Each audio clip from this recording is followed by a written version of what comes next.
You think I don't have a bedtime routine? I have several. Pajamas. Water.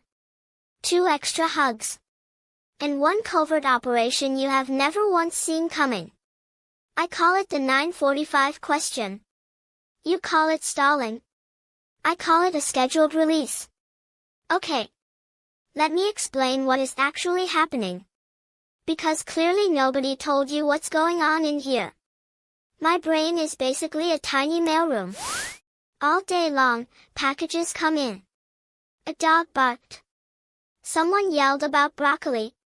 The floor was suddenly lava. My mailroom guy is buried. He cannot process a single deep philosophical letter while he's getting hit with that many packages at once. So he does what any overwhelmed employee does. He shoves the scary mail into a drawer marked, later. Where does people go when they die? Why is the sky? Why do I have to be me and not a dog? All in the drawer. All day. Here's the real science, and it's actually wild. During the day, your brain is flooded with sensory input. Sound, light, movement, 1,000 tiny things to react to. Some really smart grown-ups in white lab coats found out your brain has to process all of that first, in real time, before it gets to anything else. The big, slow, existential stuff gets pushed to the bottom of the pile. Every single time. Then bedtime happens. The lights go down. The noise stops. Have you ever noticed how quiet your own house feels right before I fall asleep? That's not just for you. That's the first quiet my brain gets all day too. And suddenly, my mailroom guy has nothing left to sort. So he opens the drawer. And out it all comes. At once.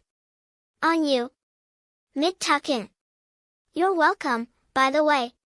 But here's the part one didn't tell you yet. Wait for it.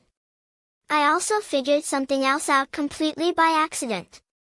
A big scary question does not just empty my drawer. It also keeps you sitting on the edge of my bed for another 11 minutes. I noticed that pattern around age 3. I have been quietly running it ever since. I can't believe I have to explain this to you. It is, technically, a coincidence that also works out extremely well for me. But listen. Because this next part is not a trick. Not even a little. When I ask where people go when they die, right as you're reaching for the light switch, that's not a stall. That's the one moment all day my brain is finally quiet enough to even hear the question. It's been sitting in the drawer since breakfast, waiting for you. Waiting for exactly this. The only calm minute either of us gets all day. So next time I whisper something enormous into the dark, you'll know. You'll know my mailroom guy just cleared his desk, and you were the only name on the list. That's the 9:45 question. Every night. Same time. Same drawer. Same me, quietly smarter than the whole operation gives me credit for.